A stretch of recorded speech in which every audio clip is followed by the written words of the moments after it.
Subscribe to my channel for more videos and press the bell icon for latest updates.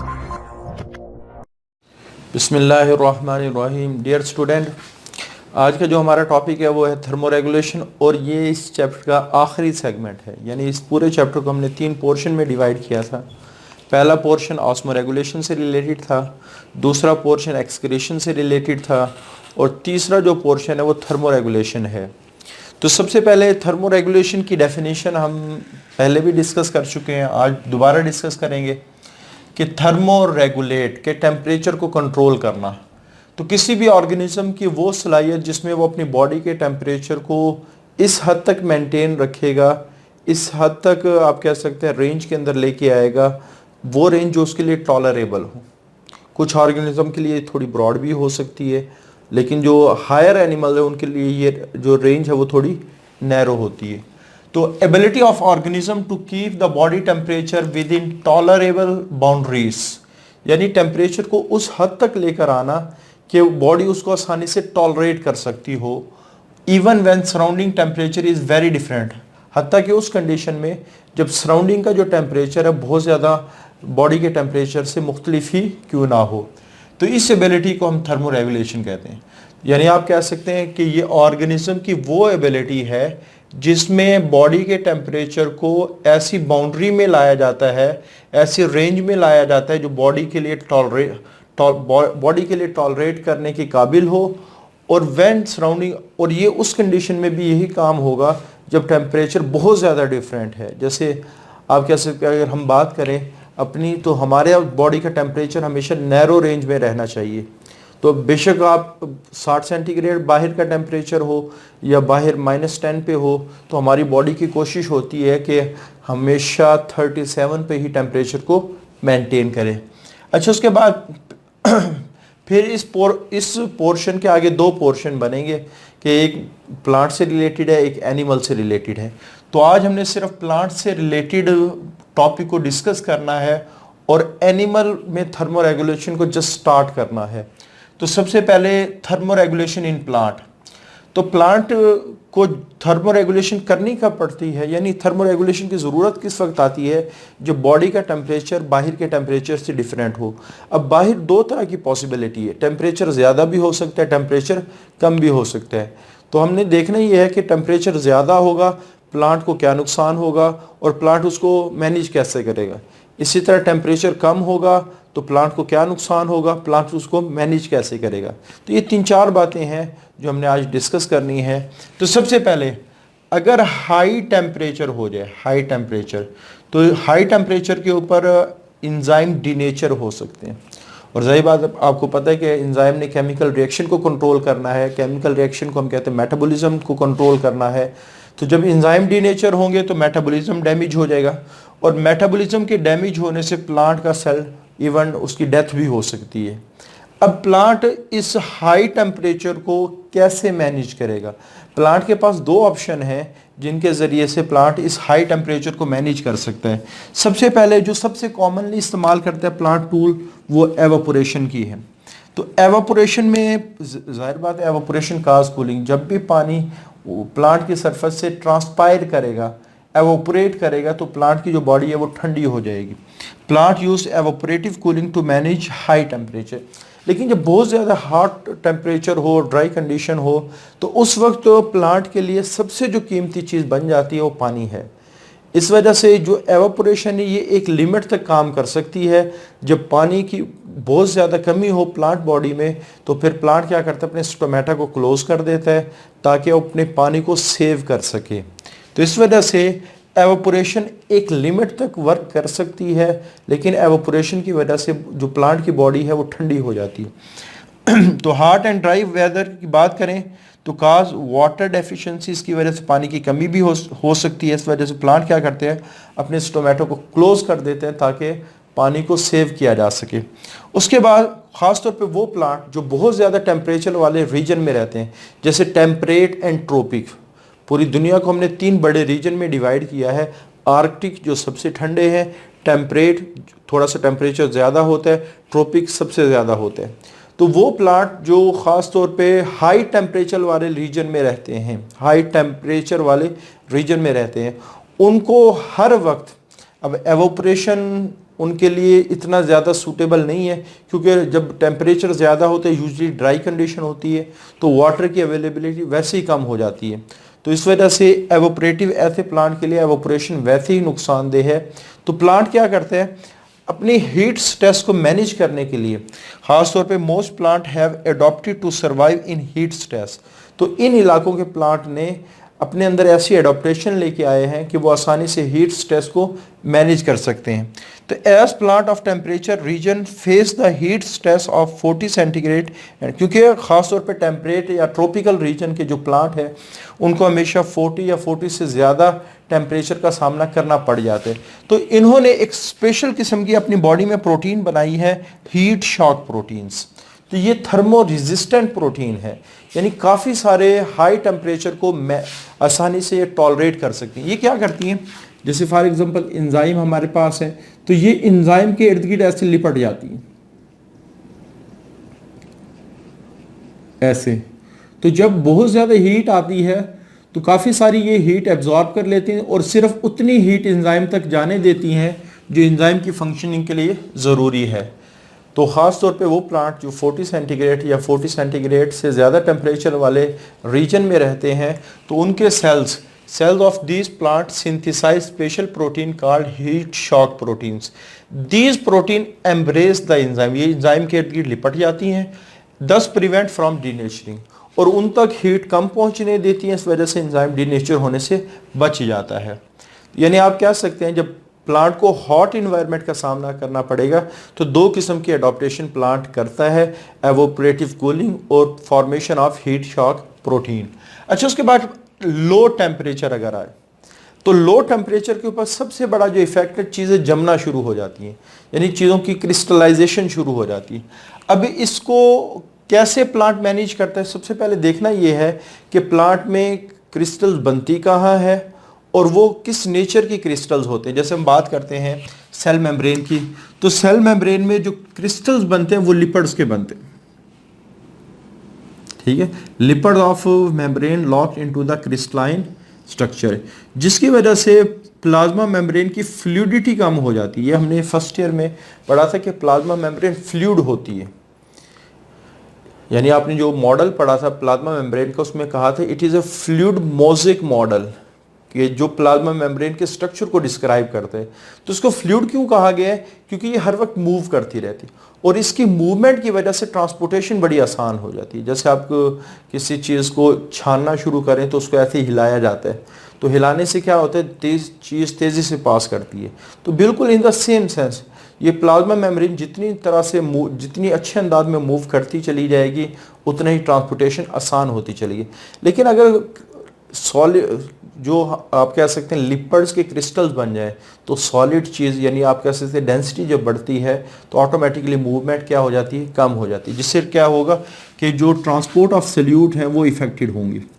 अब transport of solute अगर affected है तो हो सकता है प्लांट की रिक्वायरमेंट पूरी ना हो और प्लांट की डेथ हो जाए।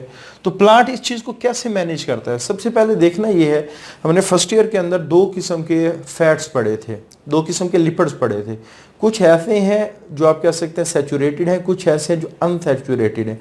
जो सैचुरेटेड है उनको हमने कहा था कि ये फैट्स हैं, जो सैचुरेटेड हैं ये फैट्स हैं, और जो अनसैचुरेटेड है उनको हमने कहा था ये ऑयल है। और ऑयल की खासियत क्या, ये जमता नहीं है, तो इस वजह से कुछ अरसे के लिए वो अपनी सेल मेम्ब्रेन के अंदर अनसैचुरेटेड फैटी एसिड का पोर्शन बढ़ा देते हैं, अनसैचुरेटेड फैटी एसिड का पोर्शन बढ़ा देते हैं, जिसकी वजह से अब ज़ाहिर बात है जब लिक्विड होगा तो लिक्विड हमेशा फ्लूइड ही का काम करता है, तो इसकी जो फ्लूइडिटी है वो मेंटेन रहेगी, और इस तरह आप कह सकते हैं अनसैचुरेटेड फैटी एसिड की वजह से क्रिस्टल फॉर्मेशन भी नहीं होगी।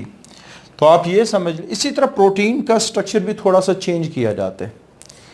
तो ये हमारे पास सेल मेम्ब्रेन में आपने याद रखना है लिपिड के क्रिस्टल्स बनते हैं, लिपिड के क्रिस्टल की वजह से फ्लूइडिटी इफेक्ट होती है, और इसके इफेक्ट होने की वजह से ट्रांसपोर्ट ऑफ सल्यूट इफेक्टेड होती है, जिससे जो प्लांट का जो सेल है उसकी डेथ हो सकती है। इसी तरह प्रोटीन के स्ट्रक्चर में भी प्रॉब्लम आना शुरू हो जाते हैं। तो यहाँ वो एडाप्टेशन ज़्यादातर लिपिड से रिलेटेड करता है। तो लिपिड से रिलेटेड क्या आप कह सकते हैं एडाप्टेशन की है कि अपनी बॉडी के अंदर अनसैचुरेटेड फैटी एसिड का पोर्शन बढ़ा देता है, जिसकी वजह से अनसैचुरेटेड फैटी एसिड उसमें लिक्विड का काम करते हैं, और लिक्विड आपको पता है कि हमेशा फ्लूइडिटी ही को मेंटेन करेगा। उसके बाद जब हम बात करते हैं इफेक्ट ऑन सेल वॉल, तो सेल वॉल में जो क्रिस्टल बनती हैं वो आइस क्रिस्टल बनती, लेकिन सेल वॉल की जो आइस क्रिस्टल्स हैं चूँकि सेल के मेटाबॉलिज्म को इंटरफेयर नहीं करती, सेल मेम्ब्रेन को इंटरफेयर नहीं करती, तो इस वजह से प्लांट ज़्यादा इफेक्टेड नहीं होता, और जब प्लांट इफेक्टेड ही नहीं हो रहा तो प्लांट इसको मैनेज भी नहीं करता। यानी आप कह सकते हैं कन्फाइनमेंट का मतलब है महदूद होना। जो आइस क्रिस्टल महदूद हैं सेल वॉल तक, does not effect the plant cell as badly, तो वो ज़्यादा इफेक्ट नहीं करता। इस वजह से एज प्लांट सर्वाइव, और प्लांट जिंदा रहता है, so plant do not try to manage it, तो प्लांट इन क्रिस्टल को मैनेज ही नहीं करता। लेकिन जो दूसरा बड़ा प्रॉब्लम आता है वो साइटोसोल में है। साइटोसोल से मुराद क्या है? साइटोप्लाज्म है। यानी आप कह सकते हैं कि साइटोप्लाज्म में 90%, साइटोसोल में 90% वाटर है, और जो ही टेम्परेचर कम होगा तो वहाँ भी आइस क्रिस्टल्स बनना शुरू हो जाएंगे। और आइस क्रिस्टल साइटोप्लाज्म के अंदर भी बन सकते हैं और न्यूक्लियस के न्यूक्लियोप्लाज्म के अंदर भी बन सकते हैं। तो इस वजह से यहाँ प्रोटोप्लाज्म का वर्ड इस्तेमाल किया गया, न्यूक्लियस प्लस साइटोप्लाज्म को हम क्या कहते हैं? प्रोटोप्लाज्म। ये हमने डिटेल से फर्स्ट ईयर में डिस्कस किया है। यानी न्यूक्लियोप्लाज्म, न्यूक्लियस के अंदर जो लिक्विड है, और साइटोप्लाज्म में जो लिक्विड है उसमें आइस क्रिस्टल्स बन सकते हैं। अब आइस क्रिस्टल बनने का नुकसान क्या होगा? जैसे फॉर एग्जांपल ये साइटोप्लाज्म हमेशा मूव कर रहा होता है, अगर उसमें आइस क्रिस्टल्स बन जाए और ये आइस क्रिस्टल किसी भी ऑर्गेनेली के साथ जाके टकराएं तो उसको परफोरेट कर देंगे। परफोरेट का मतलब क्या है? उसमें सुराख कर देंगे। तो जब अगर ऑर्गेनेली में सुराख हो जाते हैं तो ऑटोमेटिकली ऑर्गेनेली की डेथ हो जाएगी और सेल की डेथ हो जाएगी। तो इस वजह से प्लांट को इस इफेक्ट को मैनेज करना चाहिए। तो आइस क्रिस्टल्स किसमें बनते हैं? प्रोटोप्लाज्म में। तो प्रोटोप्लाज्म में जो आइस क्रिस्टल बनते हैं वो ऑर्गेनेली में सुराख कर सकते हैं, जिससे प्लांट सेल की डेथ हो सकती है। तो खासतौर पे वो प्लांट जिन्होंने रहना ही सर्दी के अंदर है, प्लांट नेटिव, नेटिव का मतलब है जो आबाई हैं, जो उसी इलाके में हमेशा रहते हैं, नेटिव, नेटिव आबाई को कहा जाता है। जैसे फॉर एग्जांपल ओक, ओक ये शाह बलूत का दरख्त होता है, काफ़ी यानी हाइट इसकी होती है। मैपल ये शक्कर का दरख्त इसे बोलते हैं, यानी जिसमें से मीठा जूस निकलता है, और बाद मुल्कों में से चीनी भी बनाई जाती है। रोज़ आपको पता है गुलाब के फूल को कहा जाता है। तो ये प्लांट ऐसे जो बहुत ज़्यादा सर्द इलाके में रहते हैं, इन्होंने क्या किया? अपने साइटोप्लाज्म के अंदर, साइटोसोल के अंदर सल्यूट की कंपोजिशन को चेंज कर, ये हमेशा अपने सल्यूट की कंपोजिशन को चेंज रखते हैं as compare to other cells of other regions. वजह क्या है? आप लोगों ने फर्स्ट ईयर में एक प्रॉपर्टी पढ़ी होगी, कोलिगेटिव प्रॉपर्टी, जिसको हम कहते हैं कि अगर साल्ट किसी भी सॉल्वेंट के अंदर बढ़ते चले जाएं तो उस सॉल्वेंट का फ्रीजिंग पॉइंट कम हो जाएगा।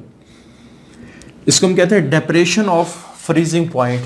ये आप लोगों ने फर्स्ट ईयर के आई थिंक 9 चैप्टर में पढ़ी होगी, डेप्रेशन ऑफ फ्रीजिंग पॉइंट, कि साल्ट की कंपोजिशन बढ़ने से, साल्ट की अमाउंट बढ़ने से फ्रीजिंग पॉइंट कम हो जाती है। यानी आप ये कह लें कि अगर एक पानी है, पानी 4 सेंटीग्रेड पर फ्रीज़ करना शुरू हो जाता है, 0 सेंटीग्रेड पे ऑलमोस्ट फ्रीज़ कर जाता है, लेकिन अगर उसमें नमक को डाल दें, ये सोडियम क्लोराइड है उसको डाल दें, तो मे भी हो सके वो -20, -30, -40 के ऊपर जाके फ्रीज़ करे, तो फ्रीजिंग पॉइंट बढ़ जाता है। तो इस वजह से ये क्या करते हैं? अपने साइटोसोल के अंदर साल्ट की कंपोजिशन को बढ़ा देते हैं, और जो ही साल्ट की कंपोजिशन को बढ़ाया जाता है तो पहले जो फ्रीजिंग पॉइंट पे जहाँ पानी फ्रीज कर रहा था वहाँ पानी ठंडा तो होगा लेकिन फ्रीज नहीं करेगा। इसको हम कहते हैं विच काजेज साइटोसोल टू सुपर कोल, कि साइटोसोल में जो पानी है वो यख ठंडा तो हो जाएगा, बहुत ज़्यादा ठंडा तो हो जाएगा, without formation of ice crystals, लेकिन आइस क्रिस्टल्स नहीं बनेंगे। लेकिन चूँकि सेल वॉल के अंदर कोई एडॉप्टेशन नहीं की गई, सेल वॉल के अंदर बनेंगे लेकिन सेल वॉल का चूँकि इफेक्ट नहीं है, इस वजह से आप कह सकते हैं सेल वॉल के क्रिस्टल को मैनेज नहीं किया जाता। अब ये सारी चेंजेस, एक लाइन है जो यहाँ थोड़ी सी मिस हो गई है, वैसे मैं बता देता हूँ। हमारे पास ये जो सारी चेंजेस हैं कि लिपिड्स के अनसैचुरेटेड फैटी एसिड के पोर्शन को बढ़ाना, उसके बाद साइटोसोल की कंपोजिशन का चेंज करना, इसको टाइम चाहिए, 2 महीने का 3 महीने का इसको टाइम चाहिए। और अगर आप देखें जो सर्दियों का आना है वो भी अचानक नहीं आती कि आज गर्मी है कल सर्दी हो जाएगी, ऐसे नहीं आती, बल्कि आहिस्ते आहिस्ते सर्दियाँ आती।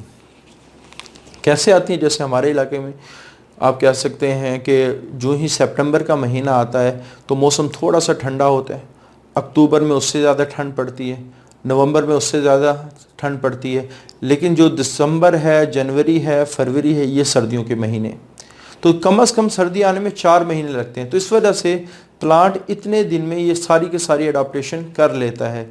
लेकिन आप कह सकते हैं अगर हम प्लांट को अचानक ही ठंड में ले जाएं, जैसे एक प्लांट रखा है उसको अचानक हम रेफ्रिजरेटर में रख दें, तो प्लांट को चेंजेस लाने में टाइम रिक्वायर है। इस वजह से अचानक ही अगर सर्दी पड़ना शुरू हो जाए ये प्लांट के लिए नुकसानदेह है।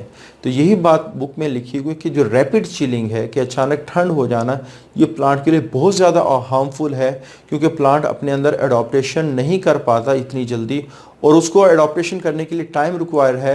अगर हम अचानक ही ठंड देंगे तो उसको वो टाइम नहीं मिलेगा, तो प्लांट सेल की क्या हो जाएगी? डेथ हो जाएगी। इस वजह से रैपिड चिलिंग, अचानक ठंड मिलना, ये प्लांट के लिए क्या है? नुकसानदेह है। उसके बाद अगला जो हमारा टॉपिक है वो थर्मो रेगुलेशन इन एनिमल। इसमें सिर्फ हमने 2 बातें डिस्कस करनी है। एनिमल की बॉडी का टेम्परेचर कैसे बनता है? सबसे पहले एनिमल की बॉडी में हीट प्रोडक्शन होती है मेटाबॉलिज्म के जरिए से। एनिमल की बॉडी हीट गेन करती है, हीट लॉस करती है। ये चीज़ तो ऑलमोस्ट कांस्टेंट रहती है। कांस्टेंट से क्या मुराद है? 19-20 का फ़र्क होता है, कभी थोड़ी ज़्यादा कभी थोड़ी कम। तो बहरहाल हीट प्रोडक्शन मेटाबॉलिज्म की वजह से बॉडी टेम्परेचर को बढ़ा देती है, हीट गेन बॉडी टेम्परेचर को बढ़ा देती है, और हीट लॉस बॉडी टेम्परेचर को कम कर देती है। तो जिस वक्त हम बात करते हैं किसी भी ऑर्गेनिज्म के बॉडी टेम्परेचर कितना होगा, ये डिपेंड करता है कि उस ऑर्गेनिज्म ने कितनी हीट को गेन किया, कितनी हीट को लॉस किया। तो यहाँ कुछ मैकेनिज्म है जिसके ज़रिए से हीट गेन होती है। जैसे हमारी बॉडी में रेडिएशन इंटर हो जाए, इंफ्रारेड जो हमें नज़र नहीं आती, थर्मल रेडिएशंस, तो वो बॉडी के अंदर हीट दाखिल करती। या सनलाइट जो हम तक डायरेक्टली या इनडायरेक्टली पहुँचती है। डायरेक्टली से क्या मुराद है कि हम धूप में जाके बैठ के, इनडायरेक्टली से क्या मुराद है? अक्सर सर्दियों में ये होता है जैसे हम बिस्तर वगैरह धूप में रख देते हैं, अब वो हीट आई बिस्तरों में जज़ब हो गई, अब शाम को उन्हीं बिस्तरों को जब ऊपर लिया जाता है तो वो हीट इनडायरेक्टली पहुंच गई, या किसी जगह से हीट रिफ्लेक्ट होके आ रही है। जैसे हमारे आजकल मकान पुख्ता होते हैं तो हीट क्या करती है? सरफेस से टकरा के रूम में चली जाती है। तो बहरहाल इसको हम रिफ्लेक्टेड हीट भी कह सकते हैं। तो जो भी हम सनलाइट से हीट ले रहे हैं उससे हमारी बॉडी का टेम्परेचर क्या होगा? ज़्यादा होने की कोशिश। हीट लॉस क्या है? बॉडी से रेडिएशंस हर वक्त निकल रही हैं, और ये रेडिएशन का पता उस वक्त ज़्यादा लगता है जब कोई इंसान बुखार में होता है। अगर उसकी सरफेस पे ऐसे हाथ लगाएं तो आपको ऐसे महसूस होगा जैसे उससे कोई शुआएं निकल रही, रेडिएशन निकल रही। और दूसरा एवोपरेटिव कूलिंग्स, यानी कि पसीने का आना, और पसीने के बाद जो पसीना आता है उसका एवोपरेट करना, उससे भी जिस्म क्या होगा? ठंडा होगा। तो हीट गेन से बॉडी का टेम्परेचर बढ़ता है, हीट लॉस से बॉडी का टेम्परेचर कम होता है। तो डिपेंडिंग अपॉन द कंडीशंस, तो कभी हीट गेन ज़्यादा की जा रही होती है, कभी हीट लॉस ज़्यादा। जैसे सर्दियों में हीट गेन ज़्यादा की जा रही होती है और गर्मियों में हीट लॉस ज़्यादा की। तो इन दोनों का बैलेंस ये बॉडी के टेम्परेचर को मेंटेन करता है। तो ये हमारा आज का टॉपिक है, थर्मो रेगुलेशन इन प्लांट। तो ये 1-2 साल पहले कुछ बोर्ड्स के पेपर में भी आया था, थर्मो रेगुलेशन इन प्लांट। तो ये एज ए लॉन्ग क्वेश्चन भी आ सकता है। इस साल जो बोर्ड के पेपर है उनमें ये क्वेश्चन आया था कि प्लांट कोल्ड टेम्परेचर को कैसे मैनेज करता है। तो ये हर एक की मैंने एडॉप्टेशन लिखती हैं कि हर तरह की सेल मेम्ब्रेन के ऊपर पहले इफ़ेक्ट क्या होता है, सेल वॉल के ऊपर क्या इफ़ेक्ट होता है, साइटोसोल के ऊपर क्या इफ़ेक्ट होता है, और प्लांट उसको मैनेज कैसे करता है। तो इस वजह से इस टॉपिक को अच्छी तरह आप लोगों ने तैयार करना है। आज के लिए इतना ही। अल्लाह हाफिज़।